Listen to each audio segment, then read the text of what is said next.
Hello students, welcome to all of you. আমি আসিফ আহমেদ, আর তোমরা দেখছো আমার নিউ চ্যানেল ক্রোমাটিন। আমার ফার্স্ট ইন্ট্রো ভিডিওতে আমি আগেই বলেছি যে আমি এই চ্যানেলে ওয়েস্ট বেঙ্গল বোর্ডের লাইফ সায়েন্স এবং বায়োলজির খুব সহজেই তোমাদের স্টেপ বাই স্টেপ ক্লিয়ার করব। আর যারা মাধ্যমিক ও উচ্চ মাধ্যমিক বোর্ডের স্টুডেন্টস আছো তাদের জন্য এই চ্যানেলটি বিশেষভাবে তৈরি করা হয়েছে, কারণ আমি দেখেছি যে স্টুডেন্টসের মধ্যে অনেক কনসেপচুয়ালস প্রবলেম থাকে, যেগুলো বই থেকে সলভ করা একদমই সম্ভব হয়ে ওঠে না। তাই আমি এখানে তোমাদের চেষ্টা করব যে কনসেপ্টটা খুব ভালোভাবে বোঝাতে, যাতে বোর্ডের মতো এক্সামে একটা ভালো নম্বর পাওয়া যায়। ঠিক আছে, তোমরা আশা করি যে এই চ্যানেলটা যদি তোমরা ফলো করতে থাকো বা সাবস্ক্রাইব করে পাশে থাকো, তাহলে অবশ্যই একটা ভালো নাম্বার ক্যারি করতে পারবে। আজকের আমি পড়াবো তো ঠিকই, কিন্তু তার সাথে সাথে ট্রিক্সও দেবো, এবং তার সাথে সাথে কোন প্রশ্নগুলো মাধ্যমিকের জন্য মোস্ট ইম্পর্টেন্ট সেগুলো সব কিছু এই ওয়ান শট ক্লাসে তোমাদের বলে দেবো। ঠিক আছে, তো তোমরা পেন এবং খাতা নিয়ে তৈরি হয়ে যাও ভালো একটা ক্লাস পাওয়ার জন্য। এনার্জি একদম হাই রাখো, যাতে ক্লাসটা খুব কনসেন্ট্রেশন একদম ঠিক থাকে। How the josh keep always the high, always high. Okay, আর ক্লাস শুরু করার আগে একটাই অনুরোধ করব যে তোমরা যারা ক্লাস 10-এর ছাত্রছাত্রী আছো তারা কমেন্টে প্লিজ লেখো ক্লাস 10 বলে, কারণ তাহলে আমি বুঝতে পারবো যে কতজনে এই ভিডিওটা ক্লাস 10-এর ছাত্রছাত্রীরা দেখছো তোমরা। তো আর দেরি না করে আজকের প্রথম ক্লাসটা আমরা শুরু করি। চলো, আজকের ক্লাস 10-এর আমি দেখো হচ্ছে প্রথম যে চ্যাপ্টারটা আছে ইউনিট 1, সেই ইউনিট 1টা কী ছিল? জীব জগতের নিয়ন্ত্রণ ও সমন্বয়। আর তার সাব ইউনিট ছিল কি? সাব ইউনিট 1 উদ্ভিদের সংবেদনশীলতা এবং সাড়া প্রদান। এইটা আমি শুরু করতে চলেছি। আচ্ছা, সিলেবাসের প্রথমে তোমাদের আচার্য জগদীশ চন্দ্র বসুকে নিয়ে একটু বলা আছে। আমরা প্রায় ছোটোবেলা থেকেই সবাই জানি যে প্রাণীদের মতো উদ্ভিদেরও প্রাণ আছে। এই কথাটা প্রথম বলেন কে? আচার্য জগদীশ চন্দ্র বসু। এছাড়াও তিনি কি হচ্ছে রেডিও তরঙ্গ বিজ্ঞানের জনক। ঠিক আছে, রেডিও তরঙ্গ বিজ্ঞানের জনক। রেডিও, আমরা যে রেডিও শুনি সেই রেডিও আবিষ্কারের পেছনে কিন্তু আচার্য জগদীশ চন্দ্র বসুরও অবদান উল্লেখযোগ্য। ওকে, তবে এখানে একটু কন্ট্রোভার্সিও আছে, কারণ বিজ্ঞানী মার্কনি তিনি হচ্ছে 1901 সালে, ঠিক আছে, 1901 সালে ওয়্যারলেস টেলিগ্রাফি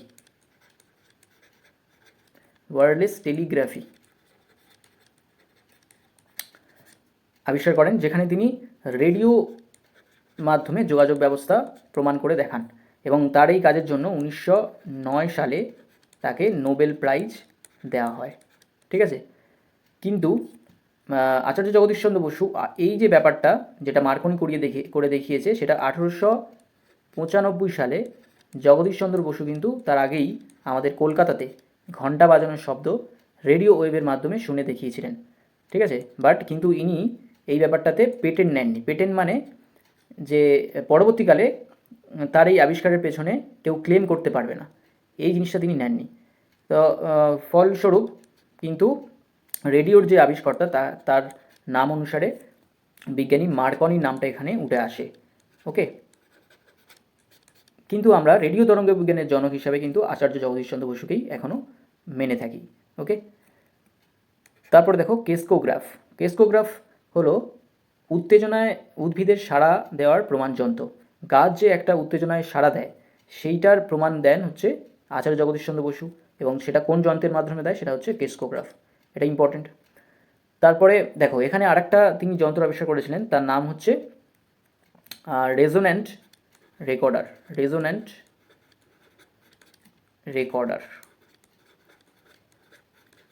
ঠিক আছে, রেজোন্যান্ট রেকর্ডারের মাধ্যমে তিনি কি বলেছিলেন? তিনি বলেছিলেন যে প্রাণীদের মতো উদ্ভিদেরও প্রতিবর্ত চাপের উপস্থিতি তিনি প্রমাণ করে দেখান। ঠিক আছে, তো এটাও একটা ইম্পর্টেন্ট, মনে রাখতে হবে এটা। এছাড়া তার বুকসগুলো কী কী আছে? Response in the living and non living, তারপরে হচ্ছে the nervous mechanism of the plant, এগুলো আছে। তারপরে দেখো চলন, উদ্দীপকের প্রভাবে অঙ্গ প্রত্যঙ্গের সঞ্চালন, এটা হচ্ছে চলন। তাহলে এই কথাটা মনে রাখতে হবে, অঙ্গ প্রত্যঙ্গের সঞ্চালন। ওকে, তো চলনের সাথে গমনের একটু মিল আছে, কিন্তু ব্যাপারটা কিন্তু আলাদা। চলন মানে তোমার দেহের কোনো একটা অংশ যদি মুভমেন্ট ঘটে সেটাকে চলন বলা হয়। তেমনি গাছের দেহের আমরা কোন জিনিসটা মুভমেন্ট হয়? গাছ যখন ছোট থেকে বড় হয় তার যে শাখা প্রশাখাগুলো সেগুলো বাড়তে থাকে, তাহলে এটা হয়ে যাবে চলন। আর মানুষের দেহের চলন কি, যদি তোমার হাত নড়ে বা পা নড়ে সেটা হয়ে যাবে চলন, ঠিক আছে। তোমার যে চোখের পাতা আপ ডাউন হচ্ছে, বন্ধ হচ্ছে, খুলছে, এটাও একটা চলনের মধ্যে পড়ে। কিন্তু গমন কি, গমনটা হচ্ছে কোনো একটা প্রাণী যদি তার সমগ্র দেহের স্থান পরিবর্তন ঘটে, মানে এক জায়গায় ছিল যদি আর এক জায়গায় চলে যায়, সেটা হচ্ছে গমন। তো একটা ডিফারেন্স আছে, সেই ডিফারেন্সটা কিন্তু এখানে বুঝতে হবে। তারপরে দেখো, উদ্ভিদের চলনকে আমরা বিভিন্ন ভাগে ভাগ করে থাকি, ঠিক আছে। তো সেই ভাগটা আমি এখানে পুরোপুরি লিখেছি, এই ভাগটা এখানে দেখা যাচ্ছে আই থিঙ্ক পুরোটাই কি আছে, যেটুকুই আমি এখানে লিখেছি পুরোটাই তোমাদের সিলেবাসে আছে কিন্তু, ঠিক আছে। আর এই যে সিলেবাসটা এই ভাগের ওপরেই নির্ধারিত। আমি এই মানে পরবর্তী ভিডিওতে মানে এই ভিডিওর পরবর্তী অংশে আমি এই ভাগ কটা নিয়ে পুরোপুরি ডিটেলসে আলোচনা করব। এই ভাগ কটা করলেই তোমাদের হয়ে যাবে, ওকে। তো এখানে দেখো উদ্ভিদের চলন সামগ্রিক চলন বক্র চলনে ভাগ করা আছে। সামগ্রিক চলন আবার স্বতঃস্ফূর্ত চলন আবিষ্ট চলনে ভাগ করা আছে। আবিষ্ট চলন তোমার এই যে ট্যাকটিক চলনের ভাগ কটা আছে। আর এপারে হচ্ছে তোমার আবিষ্ট চলন, ট্রপিক চলন, ন্যাস্টিক চলনে ভাগ আছে, ঠিক আছে। তো আমি প্রথমে এই কটা নিয়ে একটু ডিসকাশন করব, যেখানে তোমরা দেখতে পাবে যে আমি দেখো এখানে এই যে ট্যাকটিক চলন, ট্রপিক চলন আর ন্যাস্টিক চলন, এই তিনটেকে একদম মানে পরপর রেখেছি যাতে ভালোভাবে তোমরা দেখতে পাও এবং তিনটেই তুলনা করতে পারো। কারণ আমি দেখেছি যে স্টুডেন্টসের মধ্যে প্রায় কোয়ারিজ থাকে যে গাছ তো সূর্যের আলোর দিকেই বেঁকে যাচ্ছে সব গাছই, তাহলে কোনটা ট্রপিক, কোনটা ট্যাকটিক, কোনটা ন্যাস্টিক, তো এখানে গুলিয়ে যায়, ঠিক আছে। তাই আমি এগুলোকে একদম পাশাপাশি রেখেছি যাতে তোমরা মানে একসাথেই ব্যাপারটা দেখতে পাও, ব্যাপারটার পার্থক্য নির্ধারণ করতে পারো এবং সহজেই বুঝতে পারো, ওকে। ছবি সমেত আছে এবং উদাহরণও সমেত আছে।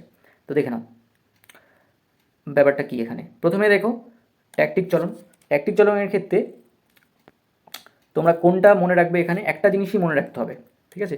সেটা হচ্ছে এই জিনিসটা, বাহ্যিক উদ্দীপকের গতিপথ দ্বারা নিয়ন্ত্রিত সমগ্র দেহের স্থানান্তরণ।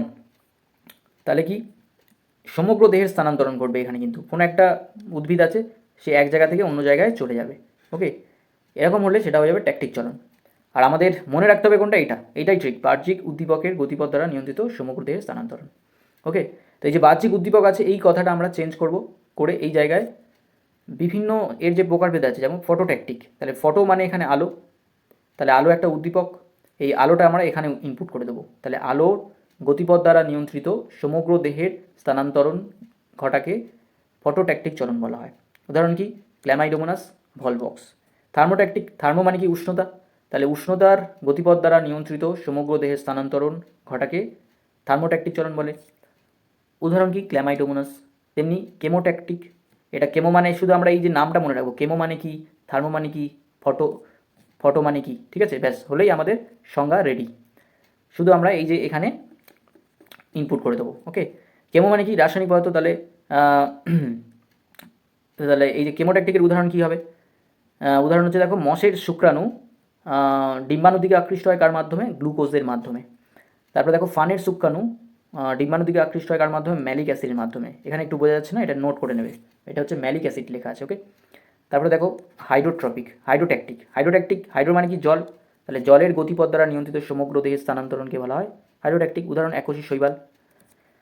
তারপরে দেখো গ্যালভ্যানোট্যাকটিক আছে, এই যে গ্যালভ্যানোট্যাকটিক মানে কি, গ্যালভ্যানো কথার অর্থ হচ্ছে তড়িৎ, তাহলে উদাহরণ কী হবে, শৈবাল। রিওট্যাকটিক, রিও কথার অর্থ কি, জলস্রোত, তাহলে জলের স্রোতের গতিপথ দ্বারা নিয়ন্ত্রিত সমগ্র উদ্ভিদের স্থানান্তরণকে বলা হয় রিওট্যাকটিক চলন, উদাহরণ কি, শৈবাল। উদাহরণগুলো একটু মনে রাখবে কারণ উদাহরণ দিয়েও কোশ্চেন আসে, ওকে। নেক্সট দেখো এখানে ট্রপিক চলনের ক্ষেত্রে আমরা কোনটা মনে রাখবো, জাস্ট এই কথাটা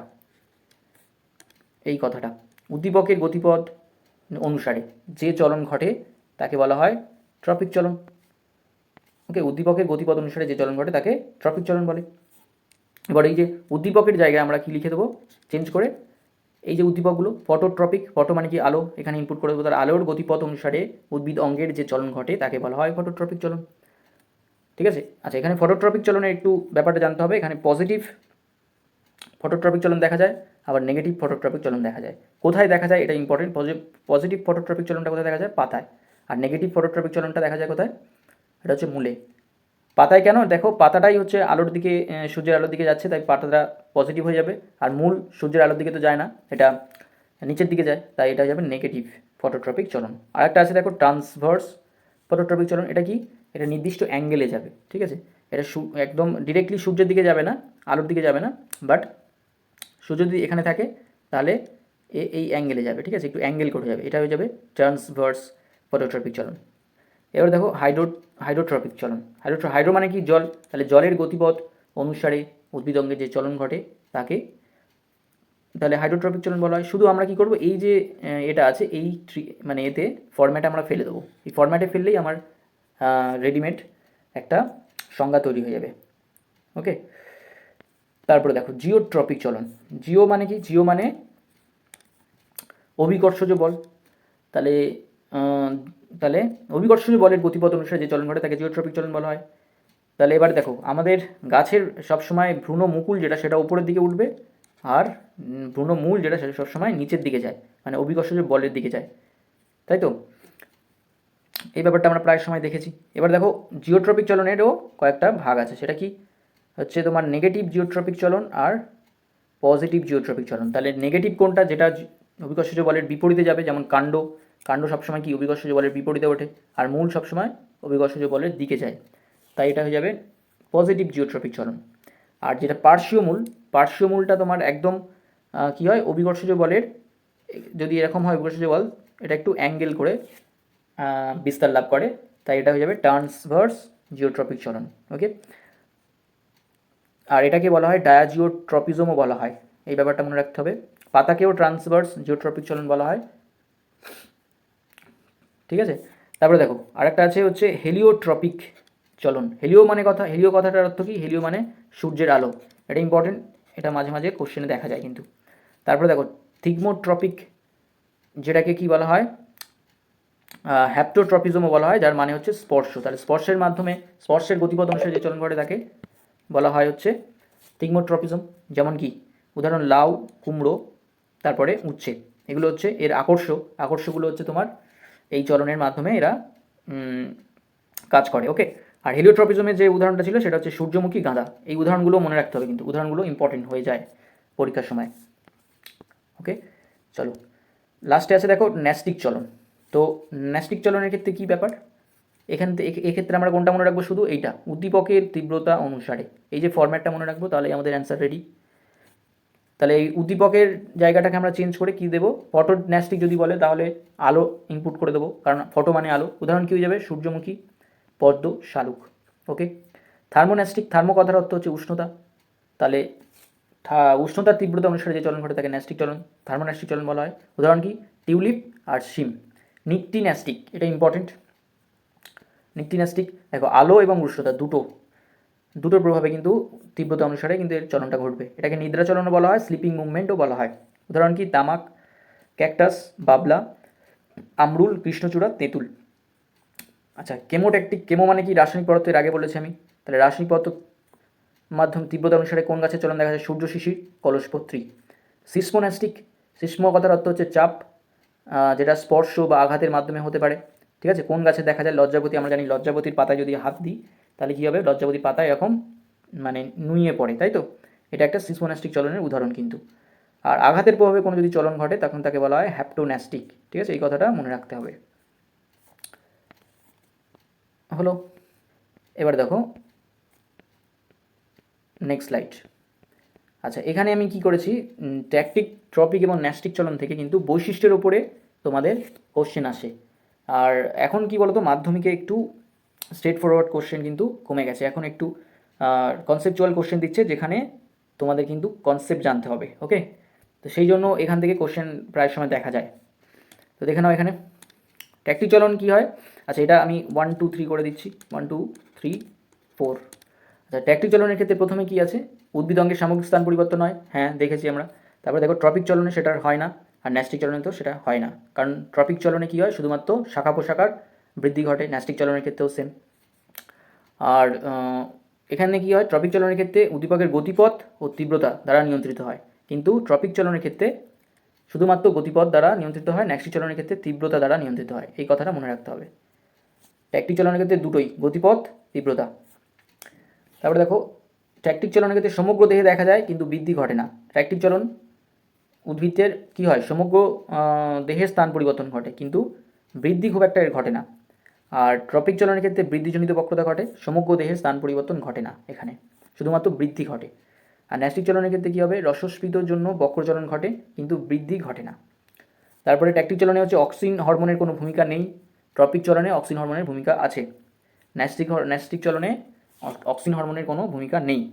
এই চারেরটা কিন্তু ভেরি ভেরি ইম্পর্ট্যান্ট। ওকে, কোথায় অক্সিন হরমোনের ভূমিকা আছে, কোথায় নেই, এই জায়গাগুলো তোমাকে জানতে হবে।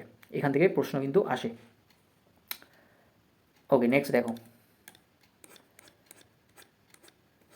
এবার হচ্ছে বৃদ্ধিজ চলন। ঠিক আছে, বৃদ্ধিজ চলনটা কি, ব্যাপারটা হচ্ছে উদ্ভিদের বর্ধিষ্ণু অঞ্চলের বক্রচলন। একটা উদ্ভিদের কোন জিনিসটা বাড়ে, অগ্রস্ত প্রকটতা, যেটা হচ্ছে ভাজক কলা দ্বারা গঠিত, এই জায়গাটা মানে একদম বিটপের অঞ্চলটাতে বাড়তে থাকে। তো এই অঞ্চলটা বিভিন্ন ওয়েতে বাড়ে, তাই এই জায়গাটার হচ্ছে 4 ভাগে ভাগ করা যায়। যেমন হচ্ছে কি বলন, পরিবলন, তারপরে হচ্ছে হাইপোন্যাস্টি, তারপরে এপিন্যাস্টি। তো বলনটা কি, যদি কাণ্ডের অগ্রভাগ বা কাণ্ড সর্বদা আঁকাবাঁকা পথে এগিয়ে যায় তখন তাকে বলন বলা হয়। এই ছবিতে দেখতে পাচ্ছ তোমরা, যেমন কি শিম, অপরাজিতা। ঠিক আছে, পরিবলনটা কি, পরিবলনটা হচ্ছে তোমার বর্ধনশীল অঙ্গটি ক্রমাগত পেঁচিয়ে যেতে থাকে। ঠিক আছে, এটা কার দেখা যায়, কুমড়ো আর লাউয়ে। ঠিক আছে, কুমড়ো এবং লাউ গাছে আমরা দেখেছি যে এটা পেঁচিয়ে পেঁচিয়ে ওঠে গাছটা, তাই এই যে গাছগুলোতে পরিবলনের বৈশিষ্ট্য দেখা যায়। তারপর আছে দেখো হাইপোন্যাস্টি। হাইপোন্যাস্টিটা কি, কচি পাতার নিম্নপৃষ্ঠের কোষগুলি ঊর্ধ্বপৃষ্ঠের কোষগুলি অপেক্ষা দ্রুত বৃদ্ধি পায়, ফলে পাতাগুলি উপরের দিকে গুটিয়ে যায়। তাহলে নিম্নপৃষ্ঠের কোষটা ঊর্ধ্বপৃষ্ঠের কোষের থেকে দ্রুত বৃদ্ধি পাবে। তাহলে আমি এখানে একটা জিনিস করে দিচ্ছি, দেখো এটা হচ্ছে ট্রিক, নিম্ন গ্রেটার দেন ঊর্ধ্ব। ঠিক আছে, নিম্নপৃষ্ঠের কোষগুলি দ্রুত বৃদ্ধি পাবে, ফলে এটা এরকম নিচের দিকে বেঁকে যাবে। ওকে, পাতাগুলো, এটা হচ্ছে হাইপোন্যাস্টি, নিম্ন গ্রেটার দেন ঊর্ধ্ব, এই কথাটা মনে রাখতে হবে। তারপরে এপিন্যাস্টিটা হচ্ছে এর উল্টোটা। এপিন্যাস্টিটা কি, এর উল্টোটা, ঊর্ধ্বতলের কোষগুলি নিম্নতলের কোষগুলি অপেক্ষা দ্রুত বৃদ্ধি পাবে। তাহলে ঊর্ধ্বতল গ্রেটার দেন নিম্নতল। ওকে, ফলে কী হবে, ঊর্ধ্বতল যদি বৃদ্ধি পায় তাহলে আগেরটা হাইপোন্যাস্টিতে কী হয়েছিল, পাতাগুলো এরকমভাবে মুড়ে গেছিলো, এটা হবে কি এরকমভাবে হচ্ছে উত্তল আকার হয়ে যাবে। ওকে, তো এই জিনিসটা মনে রাখতে হবে, ঊর্ধ্ব গ্রেটার দেন নিম্ন। এপিন্যাস্টির ক্ষেত্রে ঊর্ধ্বতলের কোষগুলি নিম্নতলের কোষগুলি অপেক্ষা দ্রুত বৃদ্ধি পাবে। ওকে, চলো নেক্সট কী আছে, এই যে স্বতঃস্ফূর্ত সামগ্রিক চলনের প্রকারভেদ। দেখো স্বতঃস্ফূর্ত এটাকে তোমার ভাগ করা যায় হচ্ছে প্রোটোপ্লাজমীয় চলন বা সাইক্লোসিস, আর ফ্ল্যাজেলারি চলন, তারপরে হচ্ছে সিলিয়ারি চলন, তারপরে হচ্ছে তোমার অ্যামিবয়েড চলন। এই 4 ভাগে ভাগ করা যায়। তো প্রোটোপ্লাজমীয় চলনটা কি, প্রথমে দেখো কোষ গহ্বরকে বেষ্টন করে প্রোটোপ্লাজমের ঘূর্ণনকে প্রোটোপ্লাজমীয় চলন বলা হয়। ওকে, তাহলে এই যে একে আবার 2 ভাগে ভাগ করা যায়, রোটেশন এবং সার্কুলেশন, এই দুটো কিন্তু ইম্পর্টেন্ট, এখান থেকে কোশ্চেন আসে। ওকে, দেখো রোটেশনটা কি, যদি একটি মাত্র কোষ গহ্বরকে বেষ্টন করে একই দিকে প্রোটোপ্লাজম ঘুরতে থাকে তখন তাকে বলা হয় রোটেশন। ঠিক আছে, দেখো এই একটা কোষ, এই কোষটা হচ্ছে দেখো এই মাঝখানে যেটা তুমি দেখতে পাচ্ছ এটা হচ্ছে তোমার কোষ গহ্বর। তাহলে একটা মাত্র কোষ গহ্বর এখানে আছে একটা কোষে, এই কোষের চারিদিকে এই যে কালো কালো দেখতে পাচ্ছ ডট ডট, এগুলো হচ্ছে তোমার প্রোটোপ্লাজম। তো এই প্রোটোপ্লাজমটা কী হচ্ছে, এরকমভাবে কোষ গহ্বরকে কেন্দ্র করে এরকমভাবে ঘুরতে থাকে যে কোনো একদিকে। ঠিক আছে, ঘড়ির কাঁটার দিকে হতে পারে বা ঘড়ির কাঁটার বিপরীত দিকে হতে পারে, যে কোনো একদিকে, এটাও সেম। তাহলে কোষ গহ্বর যদি একটাই হয় এবং প্রোটোপ্লাজম যদি যে কোনো নির্দিষ্ট দিকে ঘুরতে থাকে তখন তাকে বলা হয় রোটেশন। ওকে, প্রোটোপ্লাজম ব্যাপারটা কি, যেমন দেখো আমাদের কোষ যেমন থাকে প্রাণীকোষের ভেতরে কী থাকে, সাইটোপ্লাজমটা কি একটা কোষের তরল অংশ, আর এই তরল অংশের ভেতরে কী থাকে, বিভিন্ন কোষ অঙ্গাণু থাকে, যেমন মাইটোকন্ড্রিয়া, এন্ডোপ্লাজমিক রেটিকিউলাম, এগুলো থাকে, গলগি বডিজ। তেমনি এই যে প্রোটোপ্লাজম হচ্ছে উদ্ভিদ কোষের ভেতরেই থাকে, ঠিক আছে, যেখানে বিভিন্ন কোষ অর্গানিজগুলো থাকে, তরল একটা পদার্থ যেটা এরকমভাবে ঘুরতে থাকে কোষ গহ্বরকে কেন্দ্র করে। ওকে, আর এটা কার মধ্যে দেখা যায়, পাতার শ্যাওলার কোষ, এই উদাহরণ মনে রাখতে হবে কিন্তু। তারপরে দেখো সার্কুলেশন। সার্কুলেশন কি, যদি একাধিক গহ্বর হয়, ওকে, যদি একাধিক গহ্বর হয় তাহলে প্রতিটি গহ্বরকে কেন্দ্র করে প্রোটোপ্লাজমের ভিন্ন ভিন্ন দিকে ঘোরাকে বলা হয় তোমার সার্কুলেশন। ওকে, তাহলে এই দেখতে পাচ্ছ একটা কোষের ভেতরে দেখতে পাচ্ছ অনেকগুলো হচ্ছে তোমার কোষ গহ্বর আছে, একটা, এবং এখানে যে প্রোটোপ্লাজমটা, সেই প্রোটোপ্লাজমটা কী হচ্ছে, বিভিন্ন দিকে ঘুরতে থাকছে। এই কোষ গহ্বরকে কেন্দ্র করে এরমভাবে ঘুরছে, আবার এই কোষ গহ্বরকে কেন্দ্র করে এরমভাবে ঘুরছে, ঠিক আছে, এখানে কোনো ঠিক নেই। যে কোনো দিকে ভিন্ন ভিন্ন দিকে ঘুরতে থাকতে পারে এরকমভাবে। তো এটা হচ্ছে তোমার হয়ে যাবে সার্কুলেশন। তাহলে একাধিক কোষ গহ্বর থাকবে এবং প্রোটোপ্লাজমকে ভিন্ন ভিন্ন দিকে ঘুরবে, ঠিক আছে, এটাকে হবে সার্কুলেশন। উদাহরণ কি, কুমড়ো গাছের কাণ্ডের রোম হয়ে গেল। আর এই পারে দেখো ফ্ল্যাজিলারি চলন। ফ্ল্যাজিলারি চলন কার দেখা যায়, আমরা জানি যে একটা প্রাণীর ফ্ল্যাজিলারি চলন দেখা যায়, উদাহরণ বলো কী হবে। আমরা জানি, দেখো ইউগ্লিনা একটা প্রাণী আছে, ইউগ্লিনা বলে, সেই ইউগ্লিনা প্রাণীটা কেমন দেখতে হয় বলতে পারবে তোমরা? দেখো এরকম দেখতে হয়, এই যে এরকম টাইপের দেখতে হয়, সরি একটু হয়ে গেল, এই যে এরকম দেখতে হয়, এই এরকম টাইপের, আর এর মাঝখান থেকে এরকম একটা সুর মতো বেরোয়, এটা হচ্ছে ফ্ল্যাজেলা, ঠিক আছে, এটা এরকম আন্দোলনের মাধ্যমে এরা হচ্ছে জলে এগিয়ে যায়। তো ফ্ল্যাজেলি চলন আর কার দেখা যায়, হচ্ছে ক্ল্যামাইডোমোনাস, এই যে ক্ল্যামাইডোমোনাস ছবিটা দেখতে পাচ্ছ তোমরা, উদাহরণটা মনে রাখতে হবে। সিলিয়ারি চলন, নীলাভ সবুজ শৈবাল। সিলিয়া কার দেখা যায় কোন প্রাণীর, সেটা হচ্ছে প্যারামিশিয়াম। প্যারামিশিয়াম কার কেমন দেখতে হয়, জুতোর সোলের মতো, এর গায়ে এরকম সিলিয়া থাকে, এগুলো তোমরা নিশ্চয়ই জানো। তারপরে দেখো অ্যামিওয়ার্ড চলন। অ্যামিওয়ার্ড চলন কার দেখা যায়, মাইসিটিস নামক ছত্রাকের, এটা মনে রাখতে হবে। ওকে, দেখো চলো এবার হচ্ছে দেখো প্রকরণ চলন। প্রকরণ চলনটা কিন্তু ইম্পর্টেন্ট, মাধ্যমিক পরীক্ষার জন্য ভেরি ভেরি ইম্পর্টেন্ট। তো প্রকরণ চলনে কোনটা আমাদের জানতে হবে, কোষের রসস্ফীতির তারতম্যের ফলে উদ্ভিদ অংশের পরিণত অঞ্চলে যে চলন হয় তাকে প্রকরণ চলন বলা হয়। এখানে বেসিক্যালি প্রকরণ চলনটা কার দেখা যায়, সেটা হচ্ছে বন চাড়াল উদ্ভিদে দেখা যায়। বন চাড়াল উদ্ভিদকে কিন্তু অন্য একটা নামে জানা যায়, সে নামটা বলতে পারবে তোমরা কেউ? দেখো হচ্ছে ভারতীয় টেলিগ্রাফ উদ্ভিদ। ভারতীয় টেলিগ্রাফ উদ্ভিদ নামে বন চাড়াল উদ্ভিদ পরিচিত, ঠিক আছে, এই কোশ্চেনটাও কিন্তু ইম্পর্টেন্ট, এটা নোট করে নাও। এখানে বেসিক্যালি প্রকরণ চলনটা কি, দেখো প্রকরণ চলনটা বেসিক্যালি হচ্ছে তোমার এই ব্যাপারটা, কোষের রসস্ফীতির তারতম্যের এই যে ব্যাপারটা এখানে লেখা আছে, এটাই কোষের রসস্ফীতির তারতম্য। ওকে, ব্যাপারটা কি, বন চাড়াল উদ্ভিদের তিনটে যৌগিক পত্র থাকে, একটা হচ্ছে তোমার বড় থাকে যেটা মাঝখানে থাকে, তারপরে হচ্ছে দুটো পার্শ্বীয় যৌগিক পত্র থাকে, এই যে এখানে এই দুটো। ওকে, তো বড় পাতাটার কোনো চলন হয় না, বড় পাতাটার স্থান নির্দিষ্ট থাকে, কিন্তু এই ছোট পাতা দুটোর চলন ঘটে। যখন এই পাতার কোষে রসস্ফীতির চাপ বেড়ে যায় তখন এই পাতাটা উপরে উঠে যায়, আর যখন রসশৈথিল্য ঘটে তখন পাতাটা নিচে নেমে যায়। তো দিনে বেলায় হচ্ছে কখনো কখনো দেখা যায় পাতাটা উপরে, আবার কখনো কখনো দেখা যায় পাতাটা নিচে। এই যে চলনটা, এই চলনটাকে বলা হয় প্রকরণ চলন। ওকে,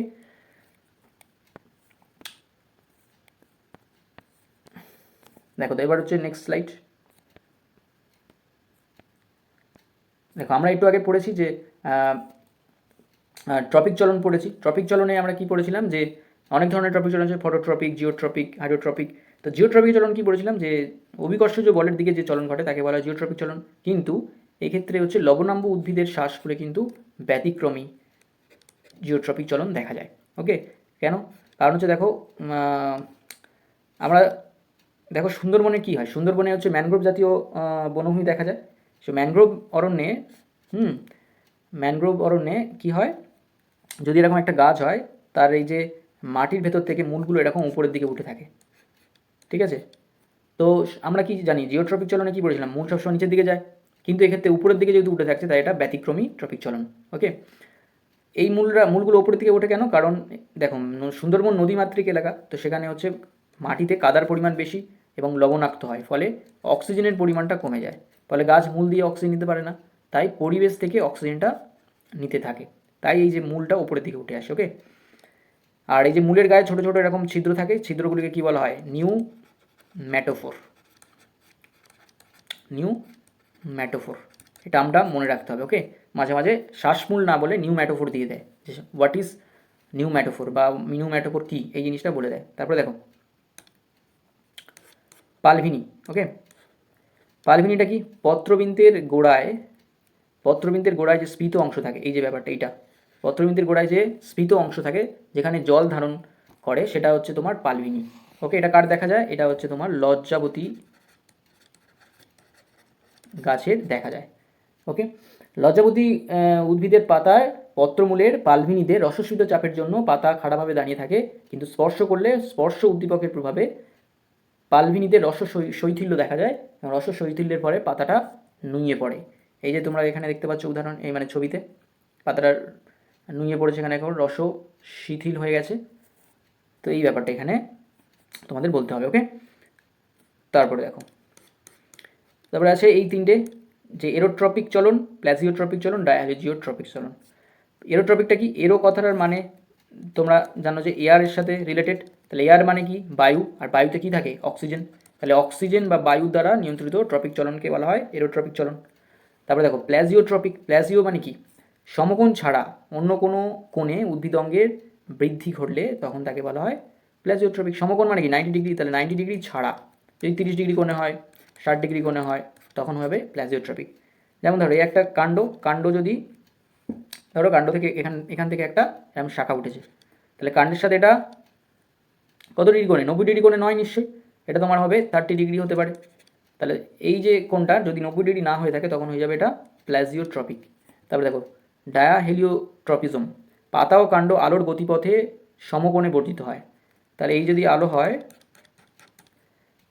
তাহলে আলোর গতিপথের সমকোণে, আলো এখান থেকে আসছে এবং উদ্ভিদের যদি কাণ্ড থেকে কোনো একটা শাখা পোশাখা এই কোণে এগোয়, তাহলে দেখো আলোর গতিপথের সাথে এটা 90 ডিগ্রি কোণ উৎপন্ন করছে।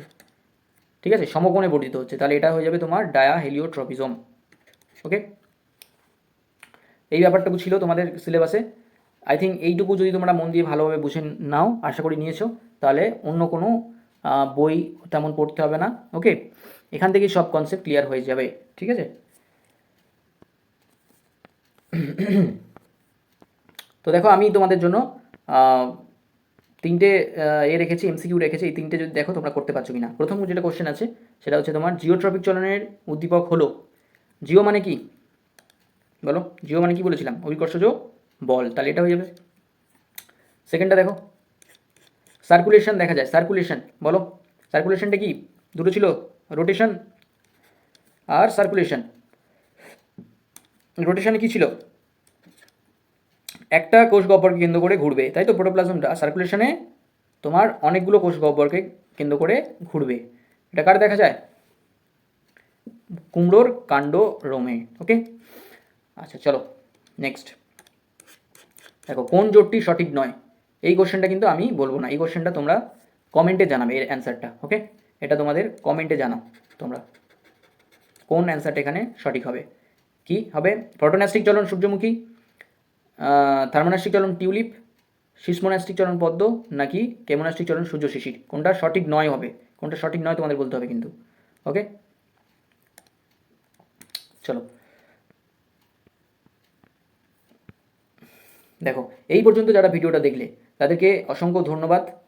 সো প্রত্যেককে আমি রিকোয়েস্ট করবো যে ভিডিওটাকে একটা লাইক করে দাও, যাতে ইউটিউব বুঝতে পারে যে এই ভিডিওটা স্টুডেন্টসদের জন্য খুবই হেল্পফুল হচ্ছে, ফলে তখন ইউটিউব কিন্তু অন্যান্য স্টুডেন্টসের কাছে এই ভিডিওটা রেকমেন্ড করবে। ঠিক আছে, তাছাড়াও তোমাদের একটা লাইক আমাকে অনেক মোটিভেশন দেবে, যাতে আমি এরকম আরও ক্লাস তোমাদের জন্য আনতে পারি। ওকে, আর যারা ক্লাসটা সম্পূর্ণ বুঝতে পারলে, ঠিক আছে, সম্পূর্ণ ক্লাসটা বুঝতে পারলে তারা অবশ্যই কমেন্টে জানাবে। ঠিক আছে, অসাম বলে AWSM এটা লিখে দাও, তাহলে আমি বুঝে যাবো তোমাদের ক্লাসটা ভালো লেগেছে। আর যাদের কোনো কোশ্চেন আছে বা কোনো কোয়ারিজ আছে, যদি কিছু জিজ্ঞেস করতে চাও অবশ্যই কমেন্ট করো, আমি অবশ্যই অ্যান্সার দেবো। আর এই ভিডিওটা তোমাদের যারা দেখলে, ঠিক আছে, তারা গ্রুপ এবং তোমাদের কোনো বন্ধু বা বান্ধবীকে শেয়ার করো, করো, যাতে তারাও এই ক্লাসটা দেখতে পায়। আর সবশেষে বলবো যে চ্যানেলটাকে সাবস্ক্রাইব করে পাশে থাকো এবং বেল আইকনটা প্রেস করতে ভুলবে না, যাতে পরবর্তী ক্লাসের ভিডিওটা সবার আগে তোমার কাছে পৌঁছে যায়। ওকে, তো চলো সবাই খুব ভালো থাকবে। পরবর্তী ভিডিওতে আবার তোমাদের সাথে দেখা হচ্ছে, কথা হচ্ছে। ওকে, থ্যাংক ইউ।